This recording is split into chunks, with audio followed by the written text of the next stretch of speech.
What's going on, everybody? Rob A here, and today we're taking a look at Mattel's Jurassic World Dino Rivals Destroy and Devour Indominus Rex. Now, this is the newest figure from Mattel's Jurassic World toy line, and it's a pretty highly anticipated figure. The last time we actually got a proper Indominus Rex toy was, I believe, from Hasbro's Jurassic World line, which, if I remember correctly, I never actually picked the figure up because, if I'm remembering right, it was pretty much just like a rubber nightmare. But this one, right off the cuff, looks absolutely gorgeous, and it's huge, aside from everything else. It is a really large figure. So without further ado, we're going to get right into the review, and we're going to start off with the packaging. Now, right off the bat, the packaging looks pretty much the same as on any of the other Dino Rivals figures, but you can actually see that they went ahead and they switched out the characters on the package. You've got Rexy here, who was always on, but now they've added the Indominus Rex behind Owen here, which is a pretty cool thing. You can see some of the images of the different play features, such as the light-up throat and voice action.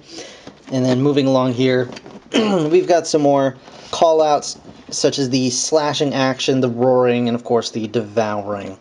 And we can see right here this giant girl and her amazing sculpt. But we'll take a look at that a little bit more in a moment. First, I want to take a look at the UPC, so you guys can scan that and check your local store, see if they've started carrying this figure. And then on the back, we've got more of the same. You can see it comes with a collector card. You've got Owen here, some call-outs for other figures. My goodness, this thing is huge. It's not fitting on my display space here, my record space. It says not for use with some dinosaurs and figures, and I'm not entirely sure what that means, but okay. Lights up. I'm assuming noise. Jurassic World Facts app, you got that too. So you've got on the back here slash, roar, and devour, and all of that is pretty cool. One dinosaur, one card included. So that is pretty much it for the outside of the packaging.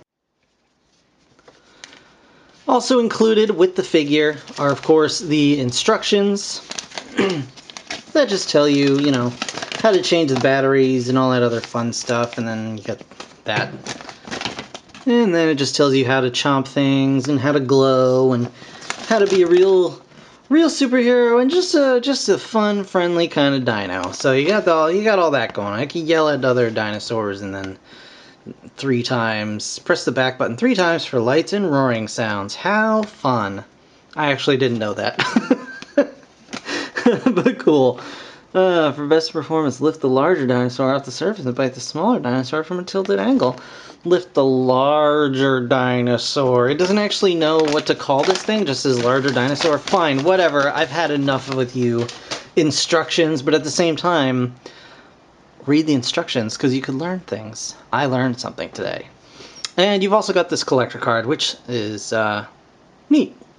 And Indominus Rex is super overpowered. It's like reading, I'd say, Megatron's card in any various series that you would, find him in. Yeah, got that going on with Dino Rivals. So without further ado, let's check out the figure itself. You can really see how much love and care went into sculpting every little bit of this dinosaur. Just from all of the scales along its jaws to the neck. And I can't tell, I think this is not rubber, which I kind of thought it would be, but it is a lighter, sort of unpainted plastic. There's a little bit of shading spray here on the back, just to give it a little tint on those spines, but it is overall unpainted plastic, just to let the light really shine through. And then going along the back, you can see it is just really, really beautifully sculpted. You can see the first button there, and then moving along to the tail, the second button, and then of course the tail itself. Now, people have said that the tail looks too short, and even through the viewfinder of the camera, I could totally see that. It does look a little short. When you actually have it in person, it really does not seem that short. Aside from, I mean, the figure balances very well. She stands up with no problems at all. I can knock her on the head or knock her on the tail and nothing's going to happen. She's not going to topple over. So that's really, really nice. And I think it's a real testament how just how much care was put into this figure. But you can see even more of the paint, the nice light airbrushed kind of dark stone gray along the back, and then the legs. All this real nice modeling on the figure. You can see the folds of skin and all of the muscles and things like that. And you can rotate the feet if you so desire. They kind of have this natural stopping point, which I haven't quite reached. We'll get there. The toe claws are painted. The finger claws, however, are not, which is kind of a bummer. But, you know, it's really not difficult to just paint those yourself without too much difficulty. Just get yourself kind of a stone gray or iron gray sort of paint and then just go over them really quickly. I think you'll be fine. As long as you don't plan on using the slashing action, because that will probably ruin the paint. So, really, really nicely done all the way around. Even along her belly, just really nice sculpting.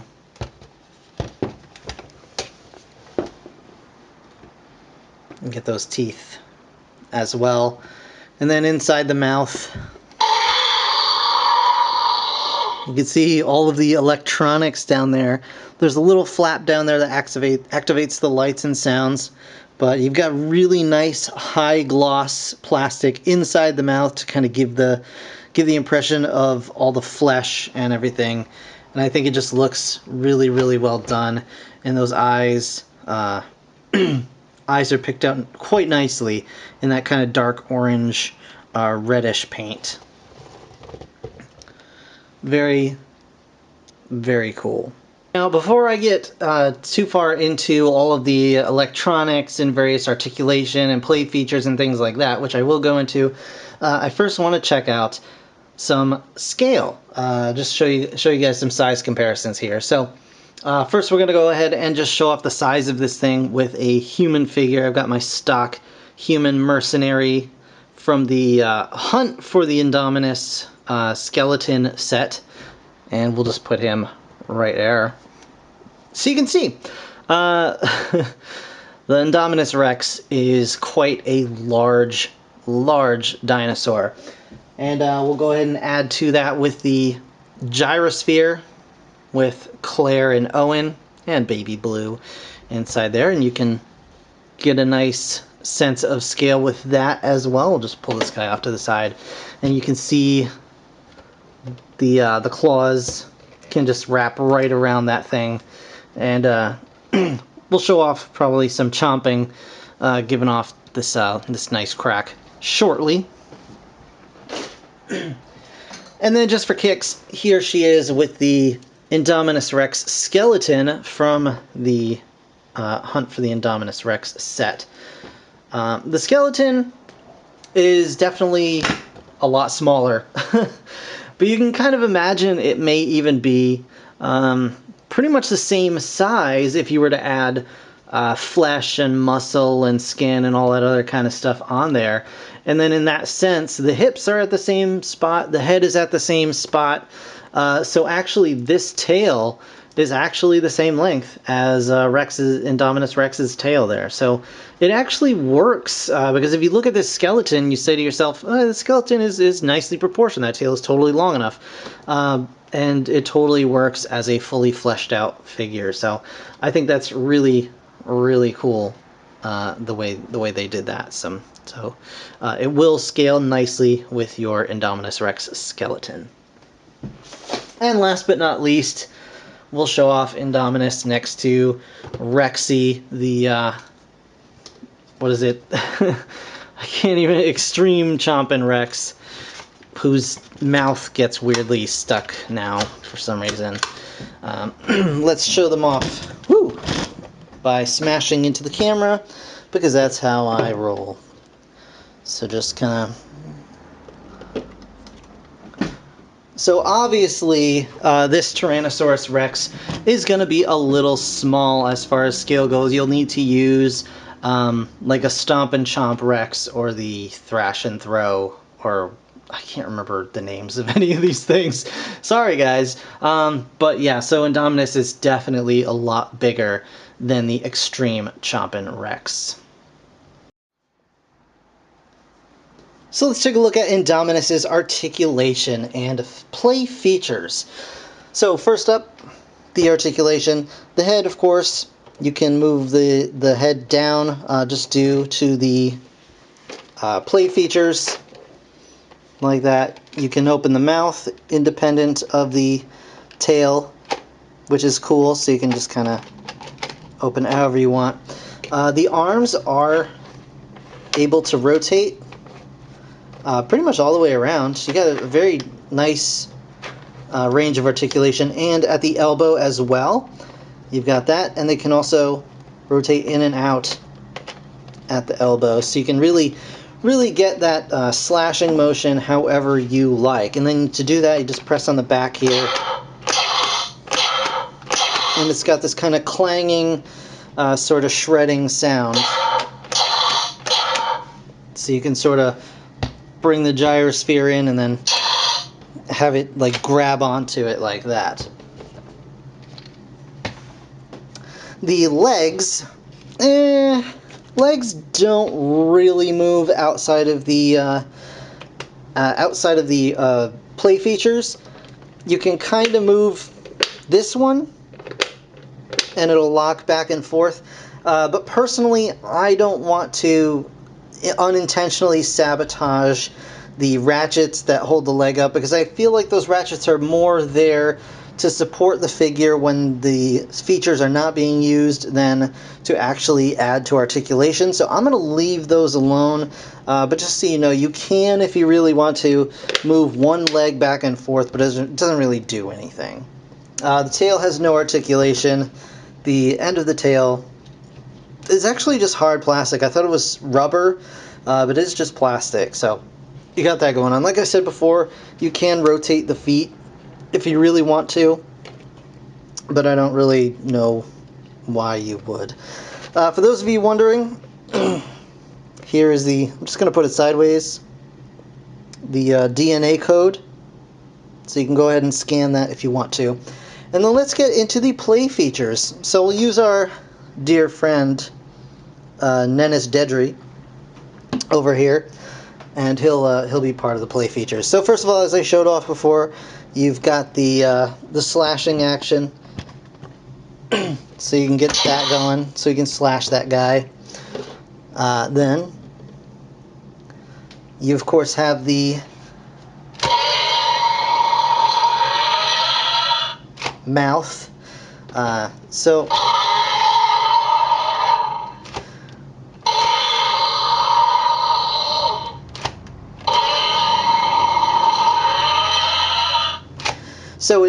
like it said in the instructions that I didn't know about before that I read the instructions, every third time you press the button, it'll automatically do the red light. But normally, you can activate the red light in the throat by just pressing back here. There's a little, and you can see my finger inside the throat too. And it'll give like chomping, bone-breaking sound. So basically what you do is you can bring your figure down like that. It'll chomp them. We'll bring it up, and I'll get the camera up because this is a pretty big figure, as I mentioned. And then you bring it up, and it'll swallow, mostly swallow the figure. There you go. And you can actually see the figure inside the throat, kind of being eaten.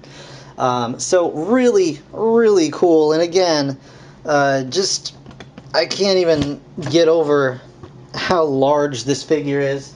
We'll show it off next to this guy. Maybe the Allosaurus as well, just to give you guys an idea. So yeah, Very, very large figure.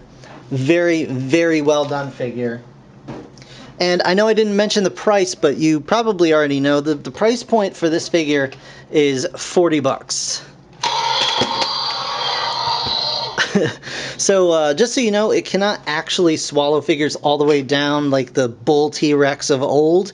It just kind of sits in the throat, and you have to just pull it out manually. But I think that's totally understandable considering the electronics and stuff like that.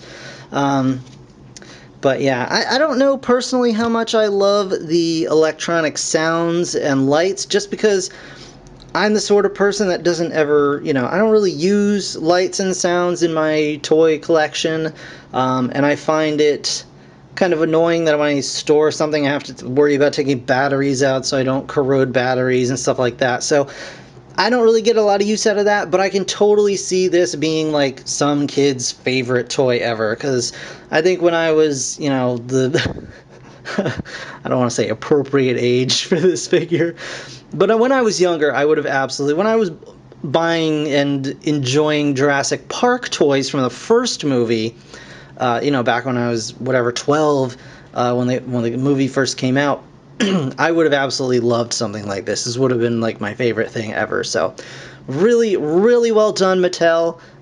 Great job.